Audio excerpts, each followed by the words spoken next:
I think tonight's discussion will be fantastic. Two veterans that you'll meet, both combat veterans of World War II, both combat wounded veterans of World War II, here tonight to tell their exploits. But with no further ado, we remain here to hear a fascinating lecture about the 3rd Infantry Division against all odds. And let's give a big round of applause to Mr. Alex KERSHAW. Having spent 25 years now writing about World War II veterans, almost all of them working class Americans that liberated a continent that I love dearly, that I come from, Europe, it's worth pointing out that in World War II, 16 million of you, Americans, served in uniform, and today there are less than, I think, 130,000 of the so-called greatest generation left alive. So in 5-10 years' time, the greatest generation will be no more. We're looking at the sunset minutes of this wonderful cohort of Americans. And we have 2 of them with us here tonight in front of me. Just wanted to say thank you very much for being here. Thank you for what you did in World War II. And it's an amazing achievement. It's the greatest in your nation's history, what you achieved in World War II in Europe. Thank you. Without any further ado, I got very interested in the Medal of Honor. And I went to Oregon, to Bend, Oregon, about, I think it was end of 2019. And I interviewed a guy called Bob Maxwell. And he was the oldest living Medal of Honor recipient at the time. There were 5 Americans from 472 recipients of the Medal of Honor in World War II who were still alive in 2019, just before COVID. And I sat him down and he refused to put the medal on. I had to wait 2 days before one of his relatives finally persuaded him to wear the medal. And he was an extremely religious man. He told me that he prayed every single day that he was in combat. He prayed before maybe he snatched a couple of hours sleep. He prayed when he woke up from that sleep, that restless sleep, often nightmares, and he mumbled prayers every single day that he was in combat. He received the Medal of Honor for actions at Besançon, which is in central France, in September 1944. Very proud of the patch he wore throughout the war. The rainbow patch that you wear, sir, is a mighty patch. The 87th Infantry Division that you wear, sir, that was a highly esteemed division, saw incredible and very bloody combat in the Battle of the Bulge. But the Marne Man patch, the 3rd ID patch, the blue and white stripes, that was a symbol that Bob Maxwell loved with all his heart. One of 40 Americans from one division who received the highest award that you can receive for courage in combat. 90 divisions at the end of the war in the European theatre. One, the 3rd ID, had almost 1/10 of all the medals given throughout World War II in the Pacific and in Europe. So I thought to myself, why was that? This is extraordinary. If you think about the Glamour Boys, the 101st Airborne, who won World War II in Europe and then in the Pacific single-handedly, thanks Band of Brothers, but anyway, 117 days on the line, engaged with the enemy. 3rd ID, 354. 101st Airborne has 2 Medal of Honor recipients, a day apart in September of 1944 during Operation Market Garden. 3rd ID, 40, 354 days, the highest number of casualties suffered by any American division in World War II. Over 22,000 fatalities. Full division, when it was deployed from the United States at about 12,000 men, almost 200% fatality rate. And it was a simple reason. If you look at the map there, it's not a very good map, but who cares? If you look at the map, that's the longest you could go in combat. That's the longest time that you could possibly be killed or kill to liberate Europe. And let's not forget, apart from when you kicked us out a long, long time ago, this is the greatest thing that you guys have ever done. I mean, maybe putting the man on the moon, I thought that was extremely cool too. That was amazing. But a nation becomes great not because of what it does for itself, but what it does for others. And if you want to look at the United States history, and we're coming up to almost 250 years of your history, a history of a fragile, complicated, flawed democracy, but a beautiful ideal nonetheless. And on this planet, there are only 34 countries that can call themselves democracies. If you look at the 250 years of your history, World War II is by far, I believe, as someone who is a recipient of your honor and courage and sacrifice, and of your honor and courage and sacrifice, as a recipient, as a European that grew up in peace and democracy for the longest period in European history, it is by far, World War II, the greatest achievement in this nation's history. Absolutely. Because of what you gave others. What you, sir, gave others. What you, sir, gave others. Which was countless millions of people were set free. A continent that was benighted by pure evil, unadulterated evil, was liberated. And today is mostly prosperous and democratic and civilized. And the one unit, the one group of almost exclusively working class Americans, because those are the Americans that actually do protect liberty and democracy and still serve today. Funny that, isn't it? The one group that gave most to liberate the place that I love almost as much as America, Europe, was the 3rd Infantry Division. So it's a long journey, it's an epic journey, it's an odyssey of sacrifice, blood, and an awful lot of courage. I'm going to spin through, I'm going to go quickly, because I don't want to bore you. I'm going to go through some images that will hopefully be evocative, will give you a feel for what it was like to liberate Europe, to go on the longest odyssey of liberation that you could go on as an American. This gentleman here is representative of so many of the Medal of Honor recipients that I researched, and representative of so many of the Americans that showed extraordinary courage. He had a brutalizing and impoverished childhood. Grew up in the Depression. Let's not forget that 3/4 of Americans living in the Midwest and the Dust Bowl depended on some form of federal aid to survive at the height of the Depression. So much as you might not like Roosevelt, and much as you might rail today about what the New Deal did for this country, 3/4 of people living in Minnesota, Iowa, the Dust Bowl, depended on government aid to live. They were impoverished. They were given nothing, they expected nothing, they earned everything. Morris Britt, Arkansas. Father was killed in a car accident when he was 12, had 5 brothers and sisters. He went to work when he was 10 years old to feed his family.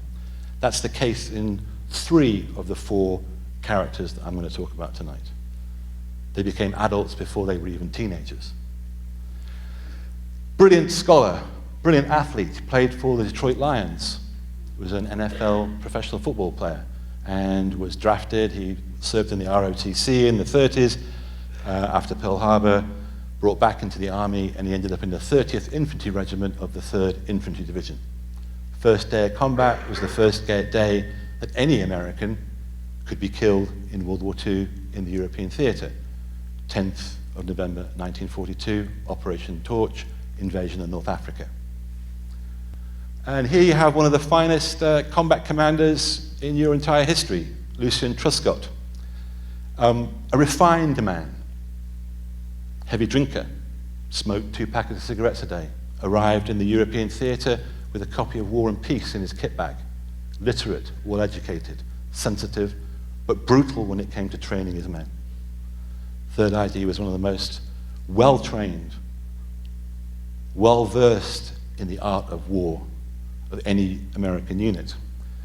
And you'll see him there, he's wearing an 8th Air Force combat jacket. He's got character, he's got verve, and he's a hard man, and he's out to win. People compared him to a second Patton. In fact, some people would argue that he was actually perhaps smarter. So I think you're looking there, I think some of you are going to recognize that face. That's the pace of a boy. And he absolutely was a baby-faced child of war. That's him taken before he saw combat the first time. He was a part of the invasion that we heard about earlier on this evening, the invasion of Sicily, Operation Husky. He first got out of a landing craft early in the morning of the 10th of July, 1943. He was 18 years old, rejected by the army once, rejected by the Navy, rejected by the Marines, finally was accepted into the army in the spring of 1943 as a lowly private in B Company, 15th Infantry Regiment of the 3rd Infantry Division. I'll go off at a little bit of a tangent here because I know I have a limey accent, but I have been in your fair country for 30 years, and my son is an American, and my ex-wife was an American, and I spent a lot of time writing about Americans. Company B was commanded by a gentleman called Colonel Keith Ware, and he said that Audie Murphy, when he first went into combat, looked like a child. After a couple of days, he said, Murphy, I'm not in the business of killing kids.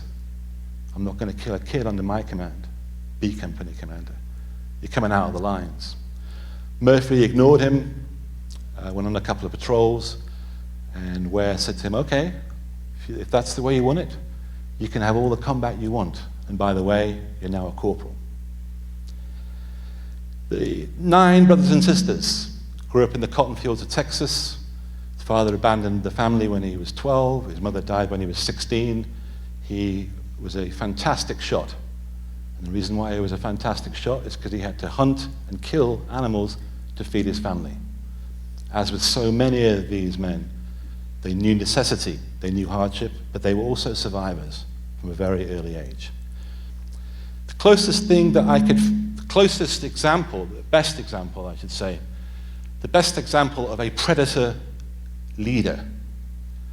So this is someone that is extremely skilled at killing, often close up, very quickly, but also leads at the same time. It's a rare, rare species indeed. You are actually looking at perhaps the finest combat warrior of World War II, American. The most decorated US infantryman of World War II, possibly in history. Bronze Star, Silver Star, 2 of them, DSC, and finally the Medal of Honor, Légion d'honneur, recognized today as the most decorated from World War II. Finished the war after 234 days of combat. Some people say over 200 Germans killed. You can argue the point, how would you know that he killed that many? But he was lethal, and he was traumatized, and he was brutalized, but he was a warrior and a leader of other Americans in combat. So, November 1942, first time we see action in North Africa, Sicily. Most of the Germans, 9/10 of the Germans, escaped to fight us again in Italy. This is a 7th Army casualty, July 1943. You see a little snapshot of the reality of war there, which is that you would perhaps last 3 months if you were Audie Murphy as a private in an infantry squad or unit in World War II. We went about 1.2 miles on average a day from the day we started to liberate Europe until the very end. November 1942, 7th of July 1945, we went 1.2 miles per day. And the distance from North Africa to where we were supposed to go, Berlin, is over 2,500 miles.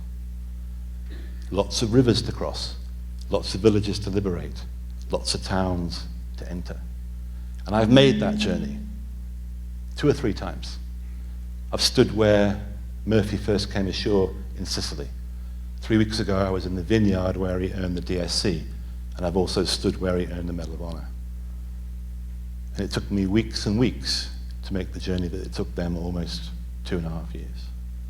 And the thing that I will tell you right now is that when you get to a mountain, when you get to a stream, when you come to a crossroads in a town where a sniper could hit you in the forehead just like that any second, you think to yourself, how did any of them get to the end? How could any of them lasted more than a few weeks? It's a miracle. Here you have American noblesse oblige. Here you have American elitism. Here you have privilege denied, cast away, thrown into a corner of a classroom in West Point one summer day in 1943. This is Michael Daly, 20 years old.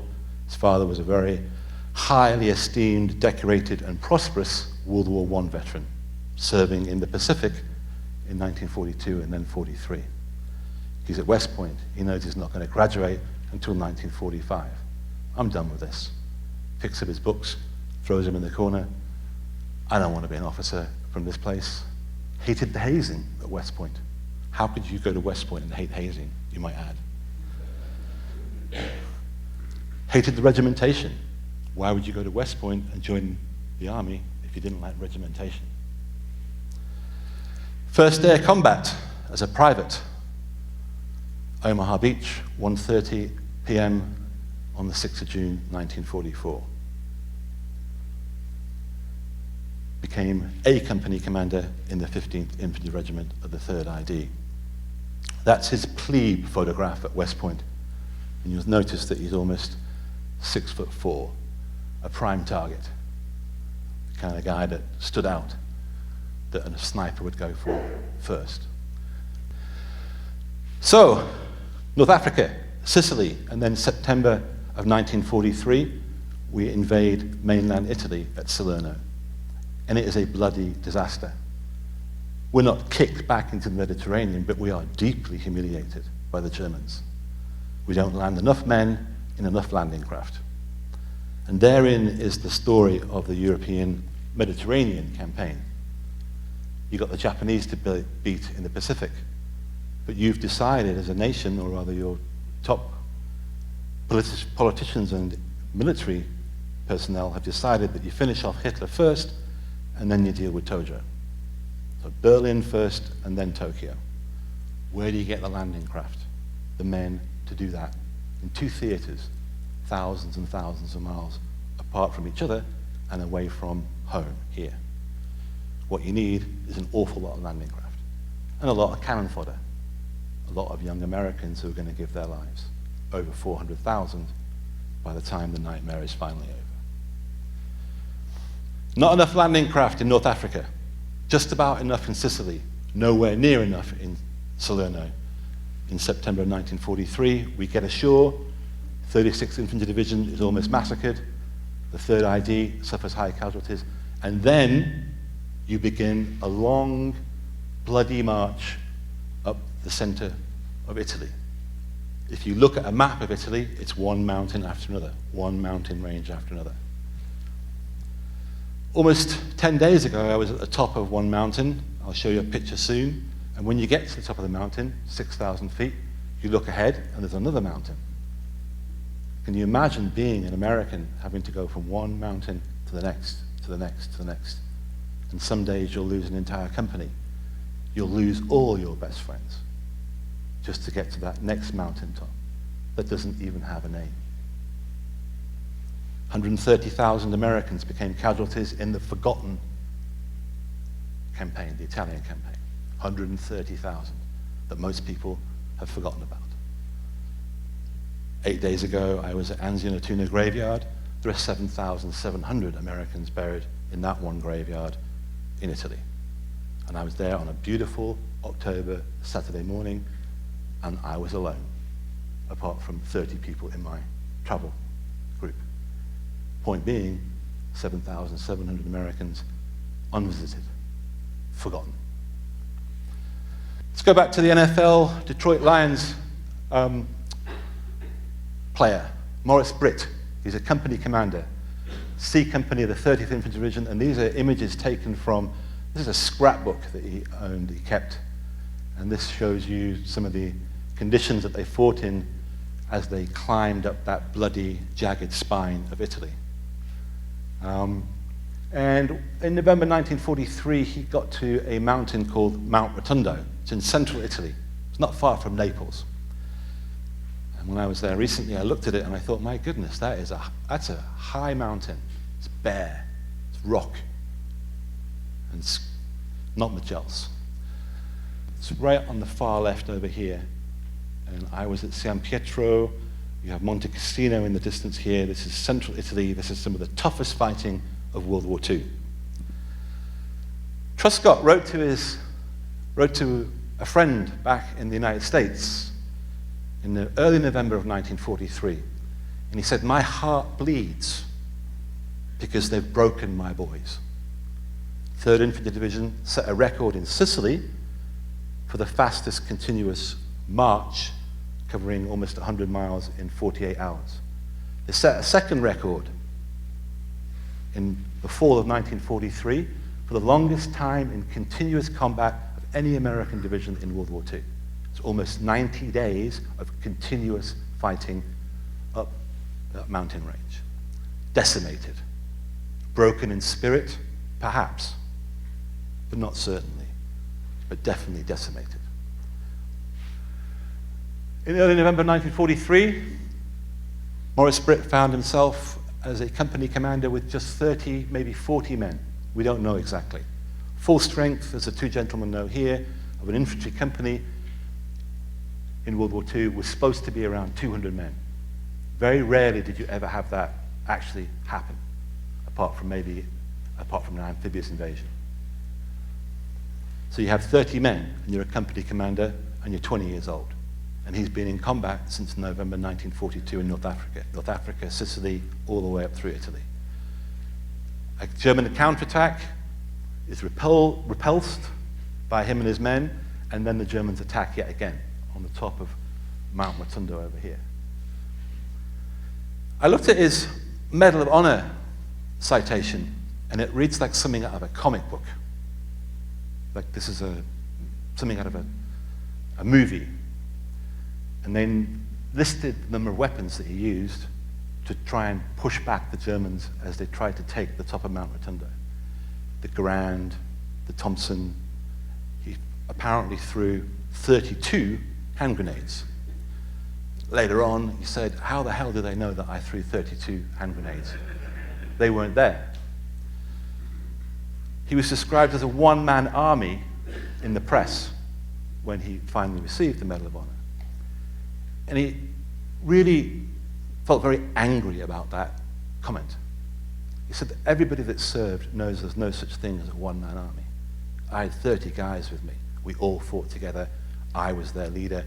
We did whatever we could. Cut a long story short, his actions there meant that we kept Mount Rotundo. The Germans didn't take it, and they couldn't look down on us and kill yet more of us because they could spot us. Gaining the heights, controlling them, was critical. He earns the Medal of Honor. And there he is, smiling. He's in hospital in Georgia there. I lived in Georgia, didn't have a very good time. I'm not sure whether I want to go to hospital there. Certainly didn't smile much when I was there. But here he is, it's May 1944, and you'll notice that he's missing an arm. His grandson helped me a lot when I was writing the book, and he said that that smile on that guy's face, he said, I never saw anything else on my grandfather's face. He was a positive, ebullient, charming, great, energetic spirit, and I always remember him smiling. He brought joy into other people's lives. He was an optimist. It's a great smile.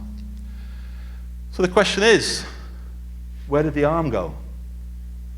November 1942, July 1943, September 1943. January 1944, we land at Anzio. Stalemate in Italy, it's our clever idea, we'll do an end run, we'll land at Anzio, and then we'll hit Rome, and then knock the Germans out of Italy. On January the 28th, 1944, Maurice Britt, still just 20 years old, was stood in the window of a shell-holed building, the frame, imagine me, framed. And a German tank spotted American activity, fired at the house. The shell went past him like that, killed 8 people behind him in the room, wounded a dozen, and blew off his arm. He fell to the ground. Thankfully, there was a supply sergeant nearby, pulls off the belt, tourniquet, saved his life. To the day he died, he was in pain. There wasn't a single day that he breathed when he didn't feel World War II in his bones. Hundreds of shrapnel wounds. But there he is, smiling, and he's a superstar. He's a superhero. He really was, because he's the first American to earn the full set: a Bronze Star, a Silver Star, a DSC, and the Medal of Honor in your history. Imagine being a World War II veteran coming back from the European theater, and you've got that. And you're an NFL football player. Perfect combination. If only he didn't have the arm missing, he'd be the perfect poster boy for American heroism and valor in World War II. Anzio, 3-month stalemate. We're trapped. Didn't go quick enough, didn't go far enough. Germans encircle us, and they shell the hell out of us for 3 months. On one day in May of 1944, the 3rd Infantry Division had over 900 KIA to break out of the German encirclement around Anzio. That's the largest number. Another record set by the division that most people have forgotten. The Marne men, the 3rd ID. Another record. Largest number of Americans killed from one unit in one day in World War II, 26th of May 1944, when we tried to break out of Anzio. We succeeded. This photograph shows you a smart idea that didn't work. And the idea was that we'd put a bunch of doughboys in sleds behind vehicles and we'd drag them through the German lines so they wouldn't get machine gunned. Didn't work. It was 900 killed, mostly by machine gun fire. You might be able to spot, I'm looking at the eagle here, but you might be able to spot Maurice Britt there. He's at the front of the photograph. This is at the Razorback Stadium. I'm not much of a football fan, but I know that the Razorbacks it's a great team. This is at the University of Arkansas. What better place for the ultimate World War II hero to receive the Medal of Honor but at the stadium where he performed his athletic heroics in the 1930s. And he's right down here receiving the medal there. Note the date, 5th of June 1944. This is literally just hours before Michael Daly, the West Point dropout, is about to get out of a landing craft on Omaha Beach on the one and only D-Day, June the 6th, 1944. I won't repeat the dates when you stood in terror, praying at the front of a landing craft. As an American, as you liberated Europe. You've heard them, November 1942, 1943. This is the fifth time that the 3rd ID landed on a hostile shore. Operation Dragoon, 15th of August 1944. They landed in Provence on the Côte d'Azur. Pushed the 19th Army, the German 19th Army, back towards behind there, the homeland, quickly. And when we controlled the skies, which we did mostly in that operation, we killed with vengeance and extremely effectively. This is the road beside the Rhone River. P-47s have come in and they've basically killed 300 or 400 Germans in maybe 30, 40 minutes, strafing columns of them as they try and get back to the Third Reich. 3rd ID, past these vehicles, they have to be shunted to the side. There are hundreds of dead horses rotting in the sun, and it's called the Avenue of Stenches for an obvious reason, that it stank of death for weeks and weeks afterwards. So I have a 26-year-old son. I'm guessing that some people in the audience have an only child. And here you have the only child of the 7th Army commander, Alexander Patch, on the left. 7th Army commander of the 45th, the 3rd ID, the 36th. He's the Army commander above the Medal of Honor recipients that I'm writing about in my book. One of the most underappreciated and yet brilliant Army commanders of World War II. In October of 1944, Alexander Jr. there was killed He was a paratrooper. His father's 53 years old. He'd be dead within a year from, I believe, a broken heart.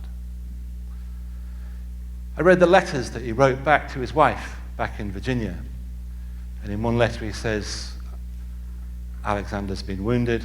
I've seen him. He's doing okay. In another letter, his wife writes to him, please make sure he doesn't go back. In another letter that he writes back to his wife, he has to explain to his wife that he didn't obey her, that his son begged him to send him back into combat, and he did so, and now he's dead. One example of sacrifice, father and son, World War II. You're looking at the best this country's ever produced. This is American grandeur. There's something pure and beautiful about these people that we should never, ever forget. 7th Army push up the Rhone Valley. Battle of the Bulge is going on to the north. Biggest battle in your history. Gentlemen here fought in it. I can't imagine what that was like. I've read about the 87th Infantry Division. I can't imagine what that was like. Their job was basically, after the Germans attacked and we'd held them, was to counterattack and push them back. And it was a very bloody business indeed. Largest number of casualties that we suffered in the biggest battle in your history, the Battle of the Bulge, were in the first 2 weeks of January 1945. Because you were in terrible conditions, extremely cold, fighting through snowdrifts against a very determined enemy. And the 87th Infantry Division, and this gentleman here, did precisely that. We have someone in this room that helped you win the biggest battle you've ever fought. Is that not a privilege? And a great honor. Siegelsheim, Colmar Pocket to the south of the Battle of the Bulge. Germany is in the far distance. I was there just recently. That's the Third Reich. Now, it doesn't matter what you believe, what God you worship. Your homeland's your homeland. Minnesota's Minnesota. Someone gets to the border of this state or your town, you're going to fight for it. Because it's your blood. It's your family. It's your kids. Who cares about Adolf Hitler? This is Germany. And it's just there in the distance.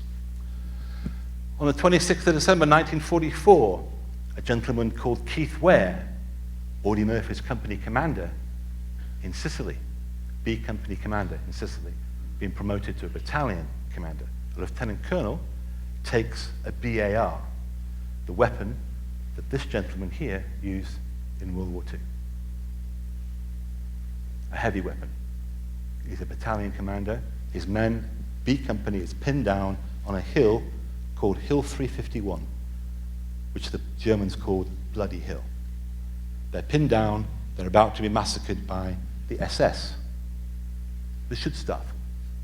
These are the professional, maniacal, mass-murdering killers, the uber racists, the guys that fought to their last breath. His company's about to be wiped out. He realizes this. As a battalion commander, he picks up a BAR, a tank's beside him. He leads a group of 10 men, cooks, supply sergeants, didn't matter, and takes out 4 machine gun nests. Fires the BAR. It had tracer rounds.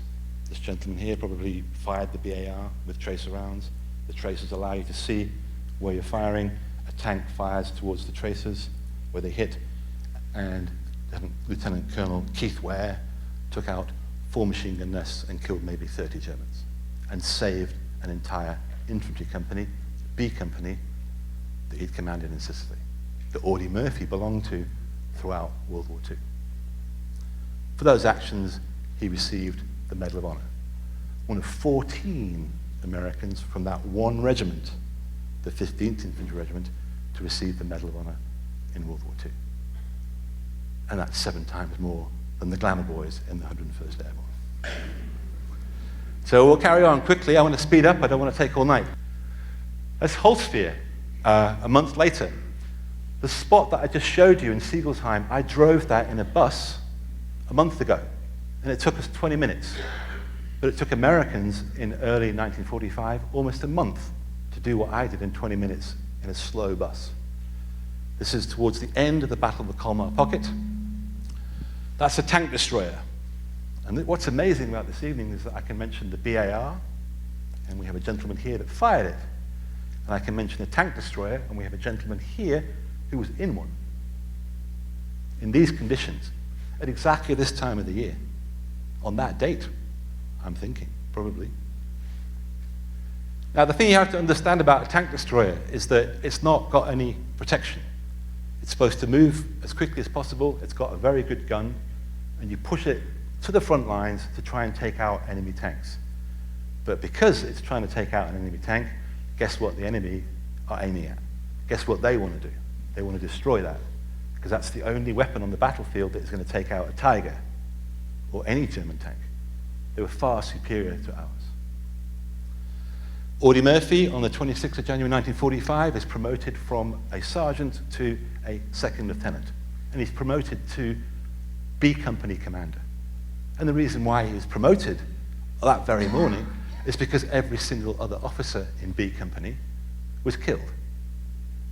So he's the only guy they've got who can lead, and he does lead. The Germans attack, he sends Company B back, stands on that tank there, it's hit, it starts to burn beneath his feet, stands on that tank for over an hour, and throws back 3 separate German attacks. He's wounded slightly, we don't know how many Germans he killed. He stops the German attack, saving B Company in the process. For those actions, Audie Murphy would earn the Medal of Honor, still just 20 years old. So I don't know, we definitely have 2 people here that know what that image means. We have 2 people in this audience that can look at that image and can feel what that means. Long, slim fingers of a tall American, a company commander, at 20 years old, leading at full strength 200 other Americans. So that's the size of this audience plus more. 200 beating hearts. 200 kids, mostly, with parents that want to see them again. 200 kids, if they die, he has to write the letter home explaining that he was their commanding officer, it was his decision, and that's why they got killed. Not in those words, but that's what he's going to feel. Long, slim fingers, tired, exhausted. This is February 1945. Michael Daly, first day of combat, Omaha Beach, 1:30 p.m. 2 Silver Stars in Normandy. 2 Silver Stars as a private by the time the Allies break out of Normandy. DSC, early September 1944. Wounded at Aachen, taken off the line. Ends up being the driver for, guess who? Alexander Patch. Alexander Patch is his father's good friend. So they obviously arranged for Michael to get out of the war and be a driver. Patch said that he didn't want Michael Daly anywhere near him because he was the most dangerous driver he'd ever come across. Patch said that the nearest he got to being killed in World War II was when Michael Daly drove him around in the staff car. And Daly says the same thing as Alexander Patch's son had said to him. I don't want to sit behind the lines. I've tasted the meaning of life. I've understood the Holy Communion at its most pure. There's a mission. I want to finish it, and I want to be back with my men. He gets his wish. He's not back with his men in the first ID. He gets put into the 3rd Infantry Division, and he becomes A Company commander of the 15th Infantry Regiment, fighting alongside Keith Ware as a battalion commander, who's above him as a commanding officer, fighting side by side with B Company, A Company, B Company, with Audie Murphy in B Company. And he enters World War II again in the Colmar Pocket. Probably slept about 2 or 3 hours a night. Not really sleep, it's fitful. He's losing 1 pound a day in weight. That's the average that an American infantryman would lose on the line in combat. 1 pound a day. That's adrenaline, nerves, malnutrition, cold, stress, above all, stress, unimaginable stress. So, January 1945, more Americans were killed in January 1945 than in any other month in World War II. It's over 25,000 Americans died in January 1945 in Europe and the Pacific. Iwo Jima, January 1945, when we first start to understand that the Japanese are never going to give up. They're never going to surrender, and that the losses are going to be horrific. That's why you drop the bomb.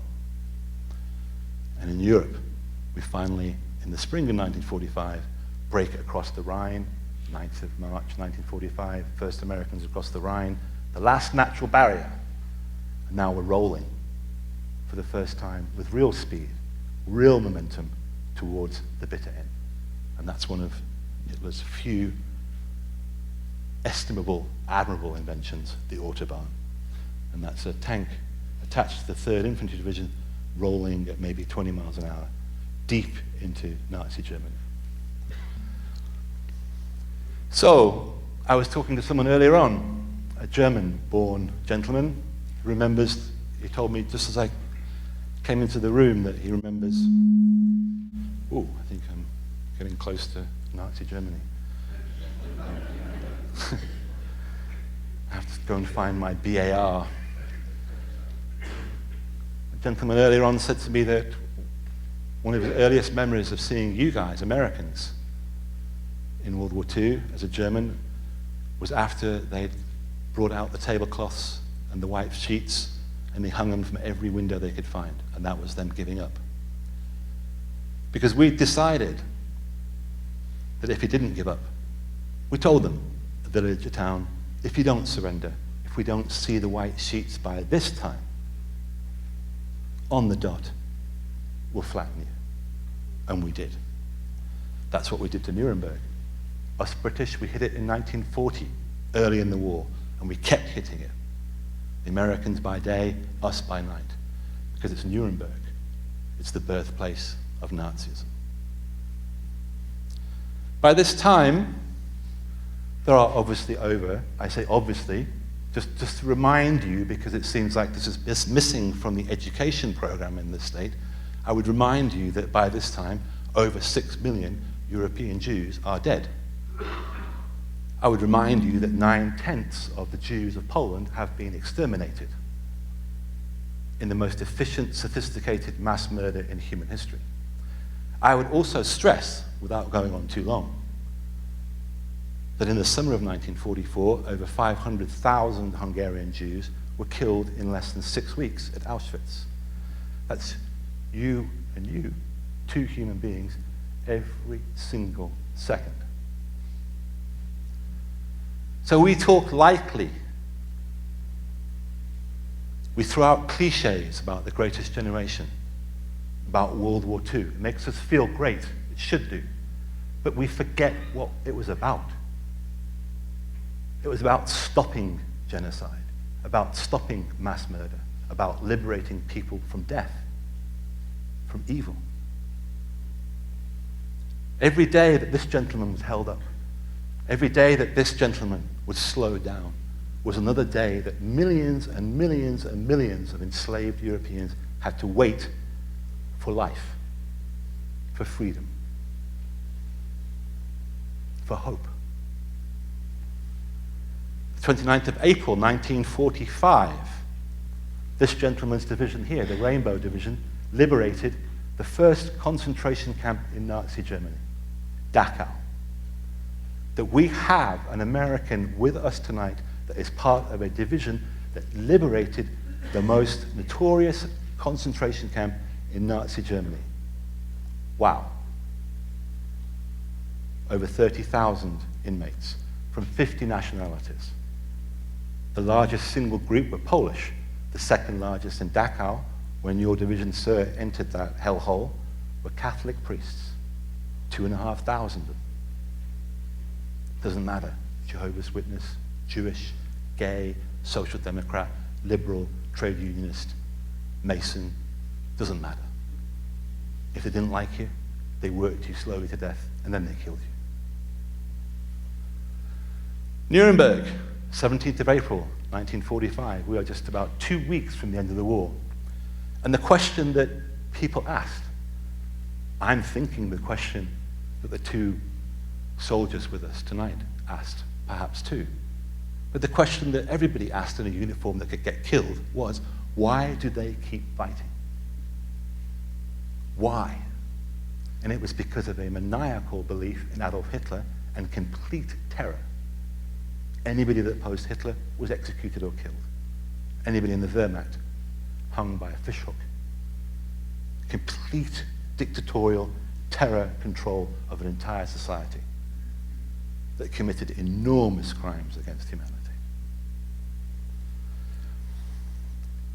That's the ruins of Nuremberg, bombed very effectively on the end of January 1945. The center is a medieval part of European culture. We destroyed most of it. Michael Daly is A Company commander.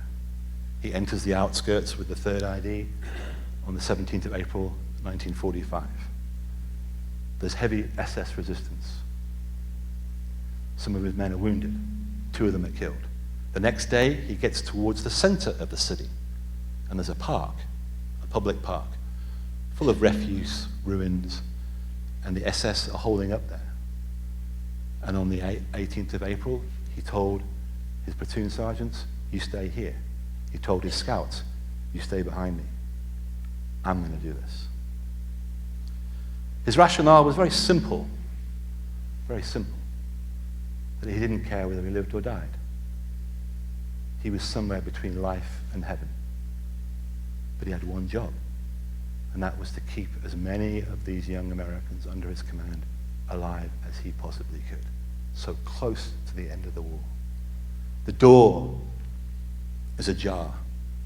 Finally you can see light, and you're thinking, you're hoping, maybe, just maybe, I'm going to go home. Maybe, just maybe, I get to hold my mother. Maybe I'll make it after all. So you're careful, you're jittery, you're nervous, because it's almost over. And Michael Daly decides that if he's going to take a risk, he will take a risk. Why let any of these young boys die when he could do the job better? And therein is part of my thesis tonight. The reason why Audie Murphy got out of a foxhole and risked his life over and over again. The reason why Keith Ware did that over and over again.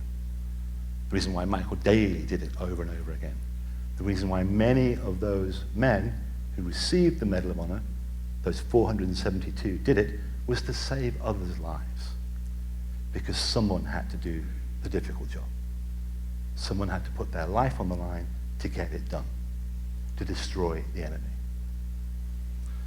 4 machine gun nests, 15 Germans killed with a light rifle. Towards the end of the afternoon, a German he'd shot was crawling towards him, and he turned and put a bullet in the German's head. That was the last of the 15 men he killed single-handedly on the 18th of April, 1945, thereby earning the Medal of Honor. On the 19th of April, he wakes up again after maybe an hour's sleep, and now he's going towards the very heart of the birthplace of Nazism, where Hitler had held his famous Nuremberg rallies. And there's a medieval wall there today. It's maybe 16 foot high and 6 foot thick. And around midday on the 19th of April, he steps onto a pile of rubble and pops his head over the side of this medieval wall for about 3 seconds. Crack. Bullet hit him in the head. It went through his face here, broke his jawbone in 2 places, and then exited his face here. Shot through the head. Or rather, I should say, the face. It's academic. Falls to the ground. Eyewitnesses says that he was bleeding out, coughing up blood, bubbles of it coming out of his mouth. He lies there, puts his hand into his jacket pocket. And this is the reason why we won World War II. Puts his hand in his jacket pocket, pulls out a pencil, and sticks it, rams it down his throat. and performs a primitive tracheotomy, clearing his own windpipe. Medics come over, dump him on the front of a jeep, take him to an aid station. Aid station has two parts of it. One for the dead. They're not dead yet, but they're going to be. Why waste your time as a battalion surgeon? Save those who you can. He's put with the dead and the dying. Somehow he communicates that he is alive, that he should be operated on, and he does get medical treatment, and he survives.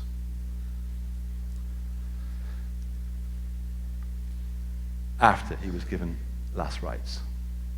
And there you have the only photograph of 5 men from one unit to receive the Medal of Honor on a battlefield in World War II. Third ID.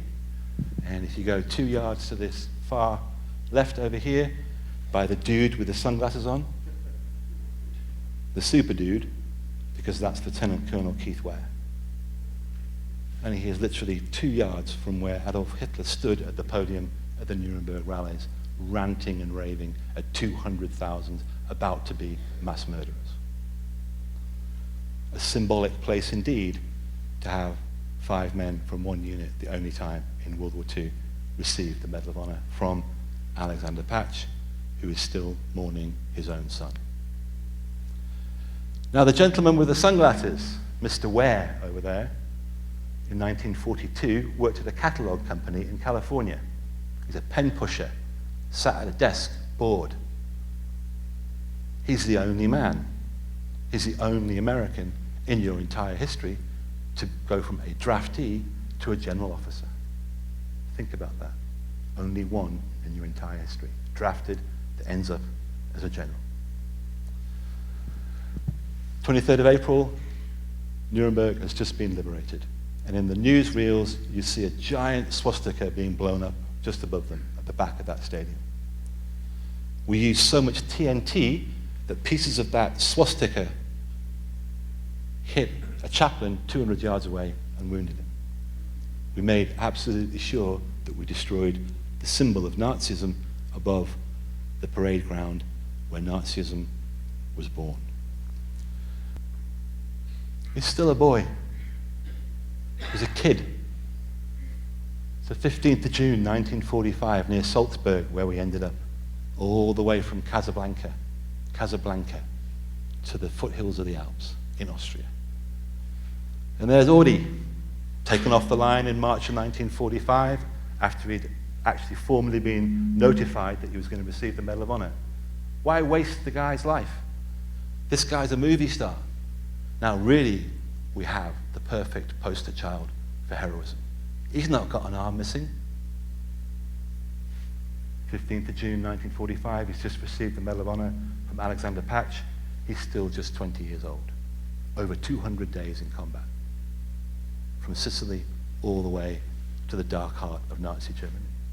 And they asked him, they said, Audi, do you want to go to the White House? You want Truman and to be there, and your family, so you can get the Medal of Honor there? He said, no, I'll stay here and I'll have the ceremony in front of the guys I fought with. Third ID. From B Company that he began the war with, there was only one other guy alive. That was Lieutenant Colonel Keith Ware, who'd become a battalion commander. Michael Daly did go back to the United States, and he received the medal from Truman. And I love this photograph because you have to remember, I should stress, I don't know whether I did earlier on enough, that this guy's a Catholic, and he's full of faith. And after what he'd been through in World War II, he was extremely religious.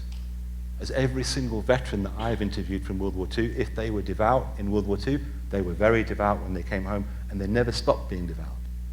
Because they knew they owed their life, or they believed that they owed their life, to only one thing: God. And I see this as an act of benediction. This is a photograph of benediction. If you look closely at this beautiful color photograph, you can see the scar on his face where the bullet went through his head. And there he is. That's the largest number of Americans to receive your highest award for valor ever gathered in the White House at one time. 28 Americans, some of them without any legs, all of them traumatized in some way. all of them going to be struggling with PTSD for the rest of their lives in some way, whether they acknowledge it or not. That's the largest number of Americans ever to receive the medal in the White House. And Michael Daly is at the back of the third row over there somewhere. And here's the hometown hero coming back to his hometown in Connecticut. Right at the front of the photograph on the right here, you can't see his face, is his father. And his father had received every medal that you could get in World War I, except the Medal of Honor. We didn't give out the Bronze Star in World War I. And Michael Daly said in an interview later that he wished it had been his father that had received the Medal of Honor that day in the White House, and not him. Already we have the fear, the tremor, the intimation that being a public superhero might not be that cool, might be extremely stressful, that you might not be a hero after all. You might have just done what you thought was the right thing and done it as well as you could. And here is the movie star. Summer 1945 in Hollywood, a guy called Jimmy Cagney picks up Life magazine and he sees a photograph of Audie Murphy on the front cover. And he thinks to himself, my goodness, what a good-looking kid. That's a movie star. Calls him up in September of 1945 and says, Audie, come to Hollywood. And literally says, I'm going to make you into a star. He gets off a plane in Los Angeles, September 1945, goes and stays in Jimmy Cagney's pool house. Jimmy Cagney pays for him to go to a gym. Cagney said he looked awful, his skin and bones. Fattens him up, sends him to acting classes. 1947, he gets a role in a B movie. 1948, goes back to France for the first time, and that's the photograph taken of him there, and he receives the Légion d'honneur and is absolutely revered by the French and back home in the United States, because he is now the most decorated soldier of World War II. There he is in one of the over 30 movies he made, more than 30 westerns. This is him in Red Badge of Courage, played the lead role. John Huston, one of your finest movie directors, said that when he met him on the first day of filming, Audie Murphy disturbed him. So there was something missing from this guy. And indeed there was. He'd left half of himself back on the battlefield in Europe. And we're coming towards the end now, finally. The only American to be drafted and then to become a general officer. And he ends up commanding the 1st Infantry Division in Vietnam. He's given the choice. You don't have to go and get killed. You don't have to go to Vietnam, that hellhole, which by 1968 was a hellhole. You don't have to go there. Go to Europe. See it out. Continue your meteoric rise to the higher ranks of the Pentagon. No, I'll go to Vietnam. But he wasn't killed in Vietnam. He was killed in Cambodia. We weren't supposed to be in Cambodia in 1968, but guess what? We were, because that's where the Viet Cong were. That's where the enemy were. And we went there and we tried to kill them. And he went where his troops were, trying to do that, just as he'd done in World War II, when he carried that BAR.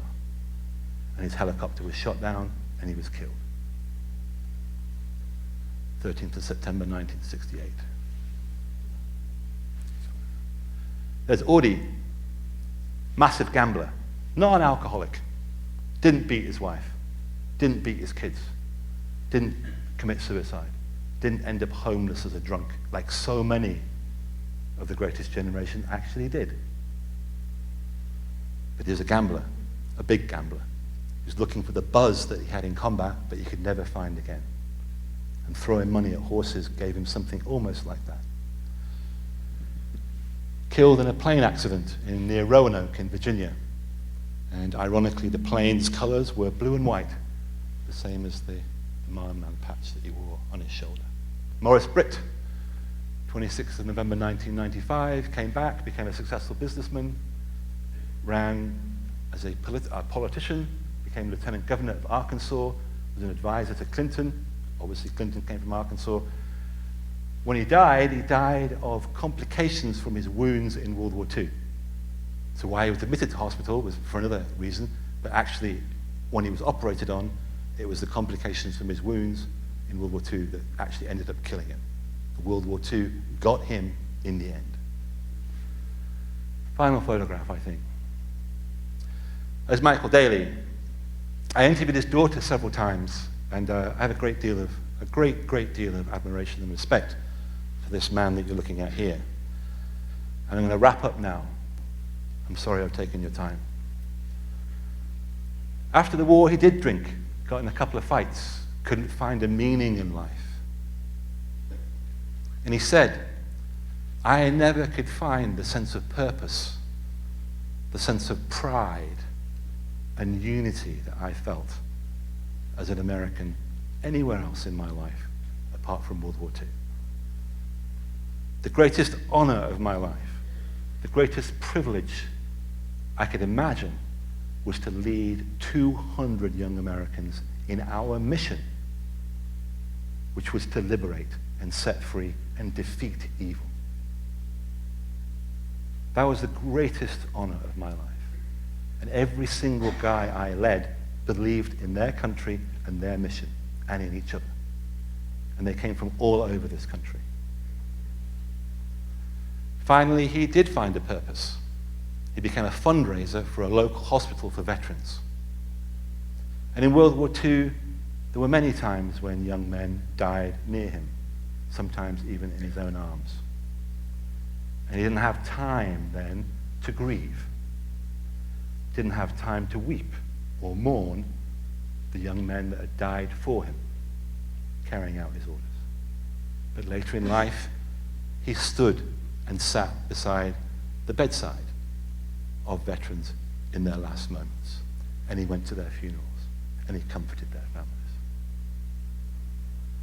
And he said, one time only, when he went back to Europe in the late 80s, and he addressed men from his own company, a company, 15th Infantry Regiment of the 3rd ID, he said to them, do not forget us. I ask that you only remember us. We deserve to be remembered. And then he added one last statement. There is no, and I'm going to paraphrase now, there is no happiness in that third house, in that bigger car, in that bigger Roth retirement account. There is no meaning in materialism. The only way that you can achieve true contentment is to serve others. Everybody deserves, or needs rather, a cause, as he said, greater than self. Everybody needs that and should have it. When I go into high schools in my job as a historian for the World War II Memorial, that's my message. You need to serve others, because otherwise you won't understand the meaning of contentment, of life. So I would like to end by thanking the two gentlemen here who found and lived a cause far greater than themselves, that has won all of you the admiration of more people outside this country than ever in your history.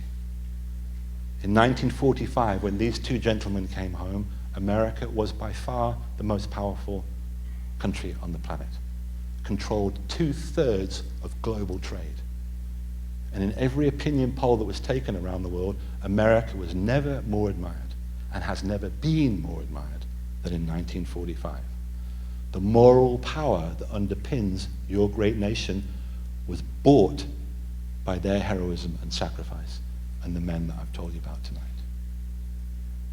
The respect of the rest of the planet was earned by men just like this gentleman and just like this gentleman. They lived a cause greater than themselves. Thank you from the bottom of my heart.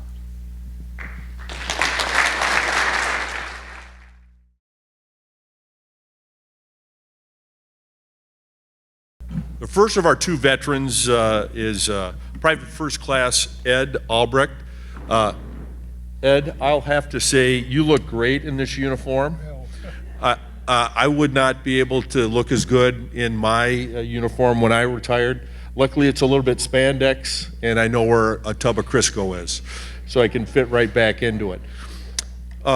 Ed, let's talk just a little bit about where you grew up and how you got into the Army.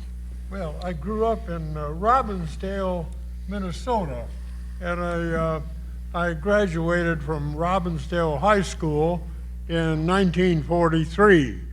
And then, of course, at that time you had to register for the draft, and so I registered for the draft when I became 18 years old.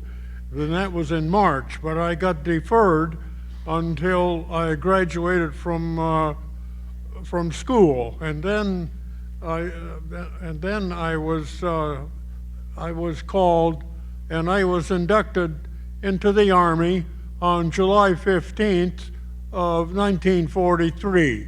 So I went through the induction center at Fort Snelling, and from there I took General Army classification tests, and they sent me to the Air Corps, and at Jefferson Barracks, Missouri.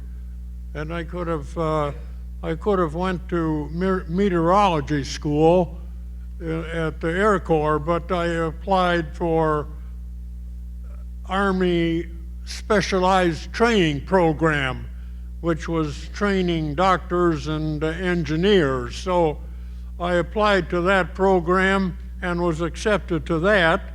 And then from there I went to Fargo, North Dakota, and I entered the college training program from October until March of 1944. At that time, the Army shut down the whole ASTP program, and all the students at that time were sent into infantry divisions. And I was sent to the 42nd Rainbow Division at Muskogee, Oklahoma. The division was about 30 miles from Muskogee. So then I started basic training. And so I went through basic training from about March until, well, it's about 17 weeks, so March, April, May, so about June. So that basic training was completed, and so the Army needed replacements, so they took some of the men that had completed basic training and sent them out for replacements to the divisions out on the line. And then some of us stayed back. I think the reason was that they weren't taking, I don't think they were sending 19-year-olds into the front lines at that time. So they kind of held us back. So we went through basic training again. And then, so we went through another course of basic training, and then the orders came for the division to get ready for overseas deployment. And so we, everything was packed and crated, and we were sent to Camp Colmar, New Jersey. That was an embarkation point for Europe. And so being at Camp Colmar, then we got ready to be sent overseas. And so we debarked on November 25th for Europe. We left on New York harbor, and we headed toward the southern route to Mediterranean. We went through the Straits of Gibraltar, and we went to Marseille, France. So that was from November 25th to December 8th, 1944, when we landed in Marseille. And then from Marseille, we debarked and we went out about 10 miles and set up a camp and got ready for a movement northward. So we went by 40 and 8 boxcar northward up to Strasbourg, and from there we went up. That's when we went up to Hatton, France, and that's where we went into the front lines. And that's when we got into action. So. Okay. Boy, Ed, I tell you, I'm getting thirsty just listening to you. I think I need to take a drink. Tell me, what was your primary weapon? What weapon did you have? Tell me a little bit about it. I had the BAR. It was an automatic rifle which would shoot 20 rounds. It was a 30 caliber type rifle. It weighed about 19 pounds. And then you also had a ammunition belt of about 6 ammunition clips, which held 20 rounds, and so you carried that around your waist. And so I carried that through my Army career. That's kind of like a workout. You're lugging around this big piece of machinery, but it was an important weapon for an infantry squad, a light infantry squad, where a lot of guys just have a rifle.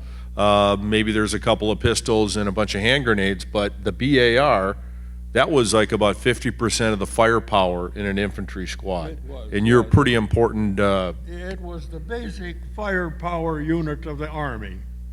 So, and you got selected to lug that thing around, and you're a happy chap.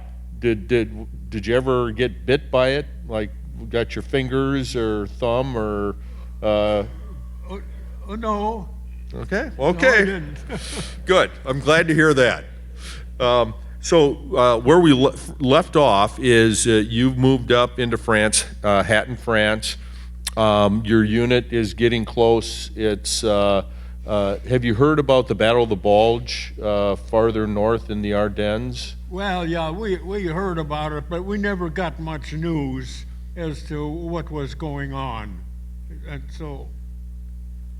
But you knew the Germans weren't just laying down and waiting for you to come. They were kind of probing and they. Well, yeah, right. And so when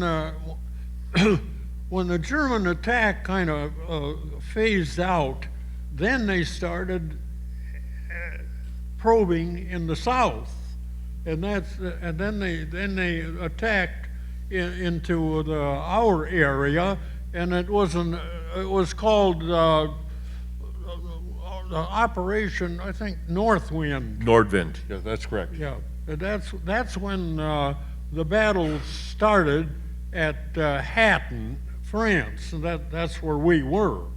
And Okay, so we're all excited. Tell us what happened when the Germans came. Where were you? What was going on? Okay, well, now the first and the second battalions were on the front line in the town of Hatton, and the third battalion was my company, was in reserve, and so of course we were back a couple of miles from the town, but we could see the fires burning in the town from the fighting that was going on. And of course, if the Germans had broken through, then they would have called up the 3rd Battalion to fight and fight and push back the Germans, but we never got called. So we were rather fortunate that we didn't get into that battle. So the next engagement, was that in Hagenau? Is that where? Then you see, we were on a salient there, and the Germans were on 3 sides of us, And so they straightened the lines, and we made a night march, and we pulled back to Haguenau, which made it a night march of around 10 or 12 miles. So we marched all night on these icy, slippery roads. And when we got to Haguenau, and we set up a defense line along the Motor River. And of course, we had been marching all night, and when we got to Haguenau, then we had to dig foxholes after we got there to get our defense line set up. Well, then we were there for a few days, and then comes January 27th, or the night of January 25th. Then I was deployed to this factory that's on the banks of the Motor River. And a squad of the company was sent to this factory. So that's my squad. And so we're in this factory. And the sergeant posted me in this one area of the factory. And there was, of course, the one side was all windows, but the windows were all shot out. And he told me to stay in that area. And of course, I had good vision. I could see out on the field. And then the sergeant took the other 11, and they went to a different area. And so I don't know where they went to, but it left me just alone in that area. Well, as the night wore on, looking out over the field, I can see these white-clad soldiers moving toward our area. And of course, they were jabbering away in German, so they got closer and closer, and of course they're too far away to fire. But when they got close to the factory, so they would be about 30 yards away, and I could see them through the open windows. And then of course I decided that it was time to fire. And so I raised the rifle and ready to fire. And then the rifle did not fire. And so at We that call point, that the pucker factor. Got pretty high on you. well, at that point, then the rifle didn't fire, so I realized that there was no use me being there. I was useless. Target practice. And so, yep, I ran out the back side of the factory, and I went back. There was a little bridge across the Motor River. I went across that bridge and back toward our lines. And of course, and the reason that rifle didn't fire, it was froze up because we had been in buildings, and then we'd been outside and in buildings, and of course it froze, and I never realized that would happen. And so, Can you tell us the next operation you were in and how you were wounded? well, then we went back for a rest for a while. Then comes to March 15th of 1945, and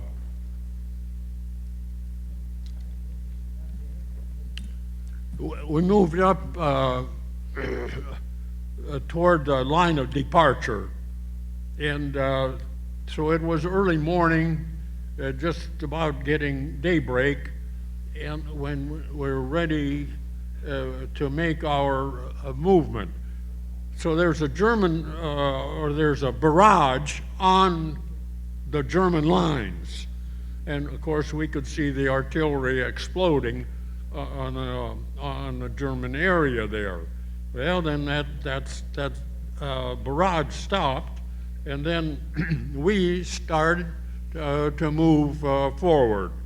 And we started moving forward, and then pretty soon everybody stopped because they said there were some snipers ahead of us. And so after a short while, we started moving again because they said they got the snipers. All right, so we started moving forward, and then all of a sudden, I felt a tremendous blow on my back, which almost knocked me to the ground. But I staggered on a few steps more, and then I went down to the ground. And from that point, then I think I passed out, and I woke up a little while later, and the leaves and that were burning around my feet, so I kind of crawled away from that area. And eventually a medic came, and he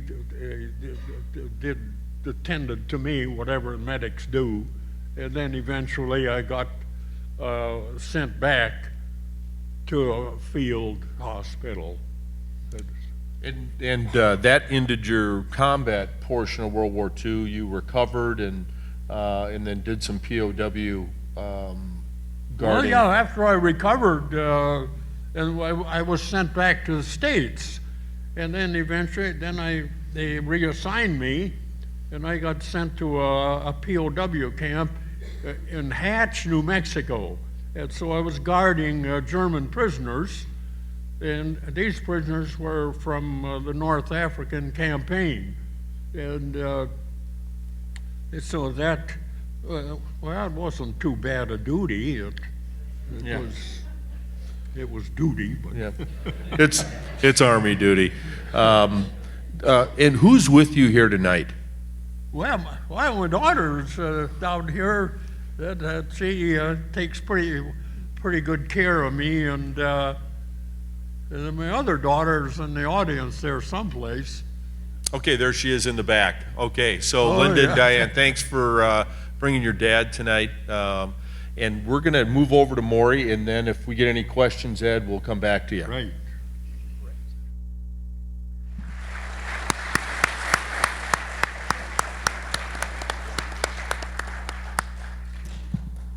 All right, so I'd like to introduce Private First Class Maury Johnson here. I had the privilege of meeting Maury and finding him about 2 weeks ago, and conducted an interview with Maury and his family. His tremendous family is, how many of you guys are out here, 30 or 40? Anyways, they take good care of Maury. I think there's 12 nurses in that family, Maury, so good for you. We're gonna have to hit the wave tops of Maury's experience due to time. But that interview at his home lasted 2 hours, and Maury, I just applaud you for your memory and your sharpness, and further your experience in World War II. We're going to hit the wave tops starting right now. Maury had an interesting path to the combat zone. He was first in a glider regiment, learning how to do the Waco gliders. Then he was in the Air Corps training pipeline, and it wasn't going fast enough, so then he got reclassified to be a 57 millimeter anti-tank gunner. So Maury, without me talking too much here, tell me about your glider experience. Well, it was we were based in Camp McCall, North Carolina, and our aircraft and gliders were another 18, 20 miles away. But we had all kinds of interesting experiments with that glider. We would try single toe, double toe, and all kinds of stuff. But what was most interesting, one day we were loading up and by the way, we were using 37s in the airborne, not 57s, which we have now. But we put the 37 on the glider, and we were not aware that it was going to be a snap pickup. Well, needless to say, and to save time, the glider ended on the ground. The pilots didn't know what to do. We had a big hole in the bottom of the glider, and we started strapping ourselves down, extra down. after that experience, we discontinued trying to fly, put guns and equipment into gliders. After the next thing in the 87th is that I was a GI draft, and most of you guys that have been in the military, you know what a GI draft is. We were 25 of us, and we were asked to go to school to be demolition experts. In other words, know the difference between dynamite and all the other stuff. We did fairly well until the announcer, they picked the 25 was picked and said that we would be going to a jump school and to do some additional training. Well, our response to the major was this wasn't in the agreement. But then eventually we got things straightened out until the day that we had found nitro caps in our little parachutes, just about to drop ahead of us. That whole thing kind of turned that whole experiment pretty much to the ground. We were immediately turned around. Somebody would put the wrong stuff in the plane. Anyway, that was the last of the airborne experience. I really didn't have any enjoyment in sticking around with nitro caps. So I requested a transfer to the Air Force, and lo and behold, I got it. From a cold mountain country of North Carolina to the main street on Miami, I forget the name of the road, but we were right in a hotel on the beach, right on the beach. That's a tough change. You know, you can hardly take that. Okay, hold on a second, Maury. Anyway, we finished that up, and then myself found myself along with 46,000 other GIs that we were being transferred from the Air Force and other programs back to the infantry. So I ended up then with the 87th Division, and that was the Great. So Maury, you had a roundabout way to get to the front, which you did. You landed, I think, in Marseille, and then you landed in the north part there. And then you got to the front lines, kind of down in the SAR pocket. Can you tell us some of your major activities in the SAR Valley down there? Our stopover to that was Metz, and Metz had 4 major forts, and we had been assigned to take and clean up 3 of the 4. I can't remember what division cleaned up the rest, but with that cleanup, we were in Metz for about 3-4 weeks, and then we went into the SAR Valley, and there we learned the hard way. We got beautiful country there, but it was a beautiful day, and why not now dig our guns in ahead, make it nice and comfortable for ourselves. And so we got 3 guns, that was our platoon, and we got them all dug in. And our radio man turned the radio on and said to the division, we are in position and we're ready to take over action. I would say that within 5 minutes, our first 88s came in. We didn't realize that the Germans were so good at following and checking out where these radio frequencies were coming from. And all of a sudden, we had 3 guns with 88s coming all around us. That's not fun. And we decided that if we can survive this one, we'll move back to other areas, which we did do, and we were very glad to get out of there. So that was how we handled the way of getting into the combat zone. Right. And So you were getting shot at right away, Maury, and then sight array. right away, and then you guys turned north, as I recall. That we did. And then tell us about your barn experience and getting ordered to be to the absolute front line of the front lines.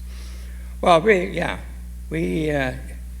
pretty quickly, when we found out that the bulge was imminent, we found ourselves traveling by truck all night and trying to pull our guns. And we had around summer, it was pretty nice weather. But as we were moving north into the Luxembourg, and then north of that, we found ourselves in a lot of snow, very cold, and we discovered that we had the bulge, or the bulge itself, right at our front door. And so we then we moved down into I can't say all the time. I don't recall our initial contact by the bulge, but it was in Belgium, and we. So you were kind of in Belgium, kind of keeping everything's in control there, and then you were ordered out to this barn on this road because there was intel that the Germans were coming down the road and they needed you to block them. Oh yeah. Tell us about that. That came in a little later, but rather interesting. The orders must have come down from the division, but we've been asked to take our gun and our truck, and it was supposed to be about a mile, a couple miles in there. And we weren't sure, but we took off with the truck and the gun, and all we were looking for, as they told you, was a barn. Well, there's a few barns up there, but we found one that had a little bit of a signal to it, or something in there, but it was enough to tell us this was the correct barn. So we had assigned 4 of us. I didn't sign. I was the gunner. Howard was took care of the doors and other, and I had 2 more guys, one for loading and one for handling the activities around the barn. We got ourselves into position, pulled into the barn. We discovered the barn had 2 front door, back door, so that made it convenient. And we decided to stay out of action, or stay out of notice as much as we can. So we took the gun, and by how 4 of us hadn't taken this 57 before, we never quite done that, but we did manage to get the gun up to the front of the barn, the door.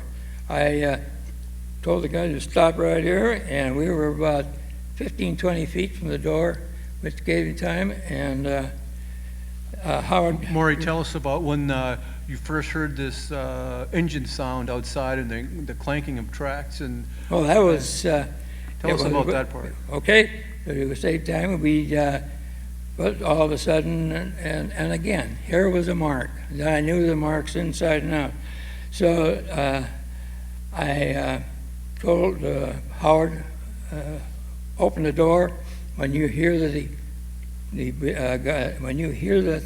guy is right in front of me.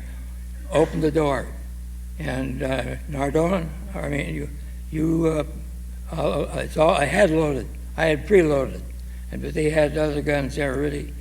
So they had other ammo ready. And as soon as he opened the door, I opened fire on the front, on the sprocket, the front sprocket of the It's a Mark IV tank, right?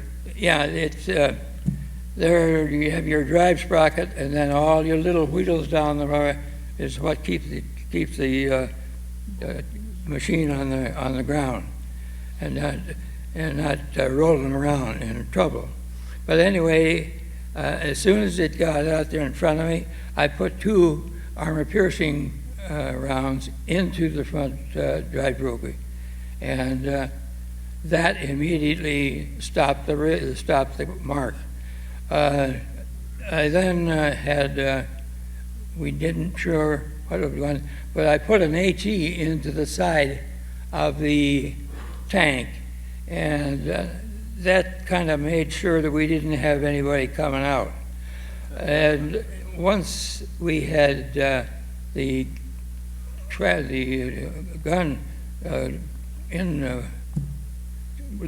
a position to get back out, we just 4 guys pushed the rig back, the gun back a little bit more, and we evacuated.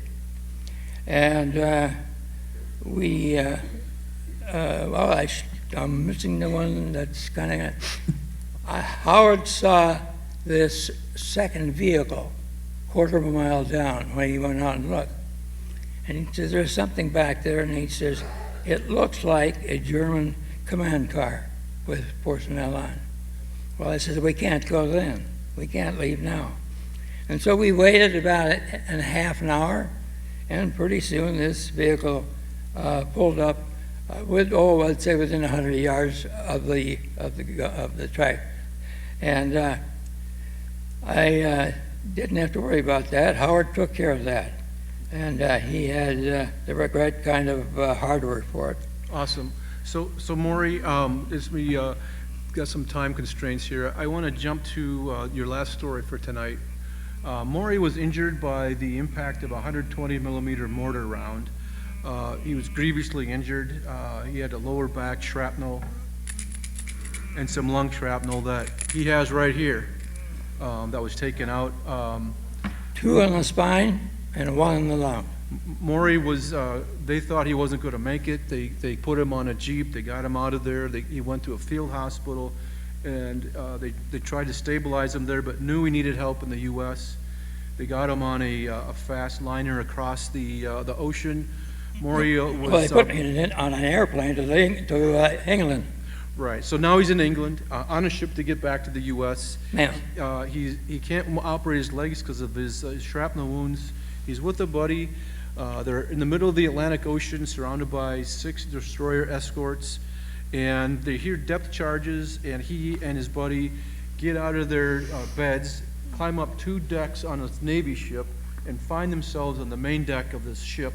and we're both paralyzed. And you're both paralyzed below the waist, Maury, and then what do you see?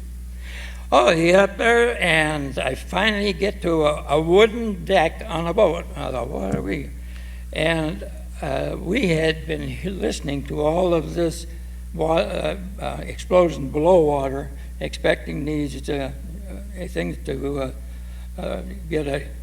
erupt or do something. But all of a sudden, I'm laying there looking, and it's pretty quiet, and one big boom, and I would say it wasn't 5-10 minutes, come out of the water of a German sub right in front of me.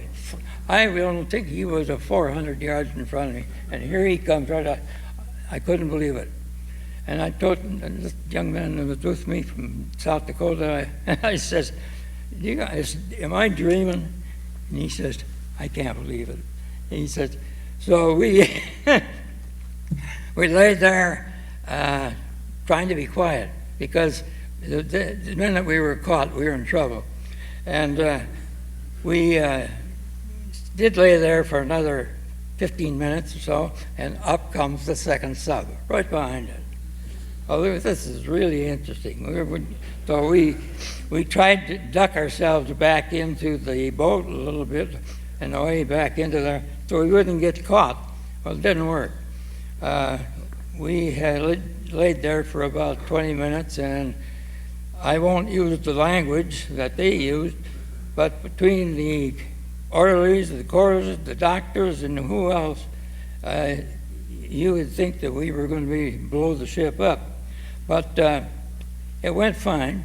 We managed to get back down. They put us on a striker Now, I think all you nurses know what a striker board is.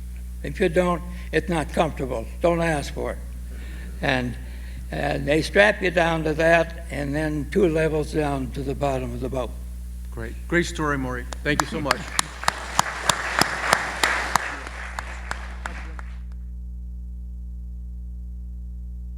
Maury, what I'm impressed with is the depth of your family and their concern for you. If you're with Maury tonight, raise your hand, please.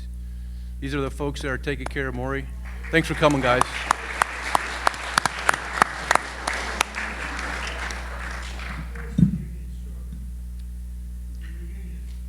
Oh, so one last anecdote here.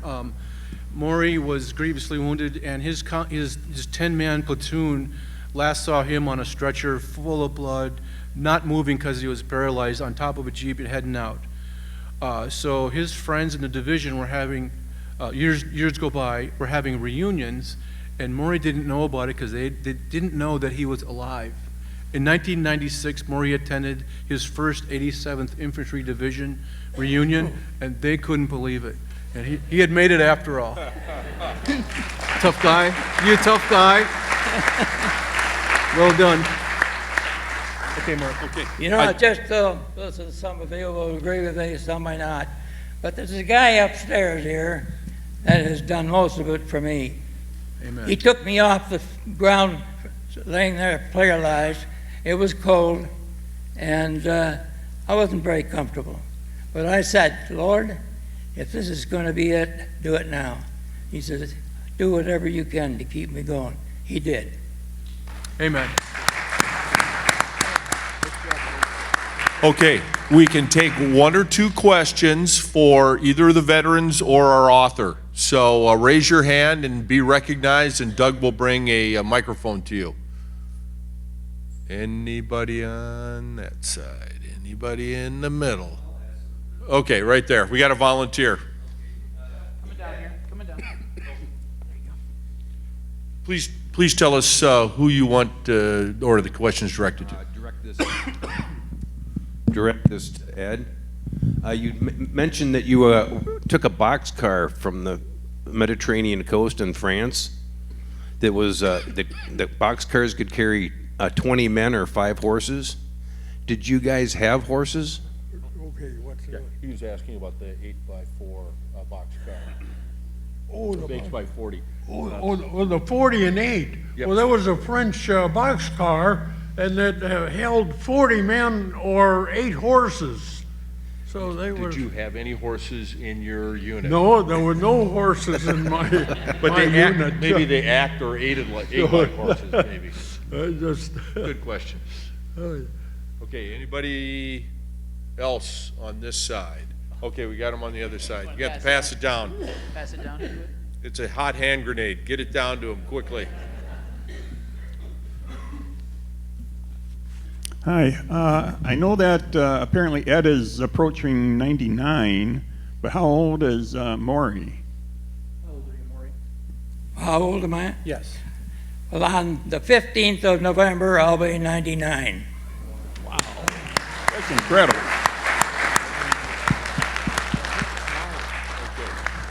Okay, Ed's gonna go ahead. Ed, tell him how old you are and when you're gonna be. Oh, right now I'm 98 years old, and my birthday won't be until next March.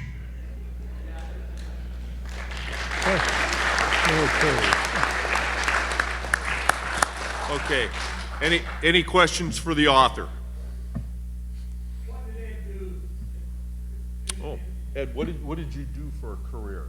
Oh, well, after I got out of the Army, then I went to college under the GI Bill, and I became an optometrist. I went to optometry college, and I established a practice of optometry in Wabasha, Minnesota, for 48 years.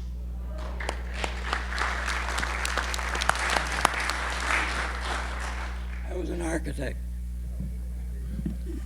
Maury was an architect, and did you build any buildings out east? Well, I asked you, I did the ice rink for the Dahlgren Hall and the Naval Academy, And then I did the sailing center. Right, the Robert Crown Sailing Center at the United States Naval Academy. Designed right here.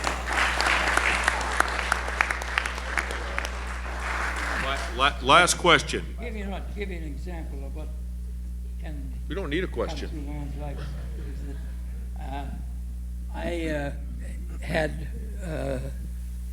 almost 50 years as an architect. I had the ability to meet people in the United States as well as in Canada and other areas, and in Mexico. And you know, I thank the Lord every day for what He's done for me. And tonight, to me, is an example of what He has done for me. Awesome. Oh, I guess I'm. So I think, okay, one more question, that'll be the last question. Here you go. Are you working on another book? Actually, I've just finished a book called Patton's Prayer. Actually, 87th Infantry Division are in it. I mentioned you guys 3 or 4 times, so thank you. Support for this program provided by viewers like you. Thank you. Additional support provided through the Catherine B. Anderson Fund of the St. Paul Foundation.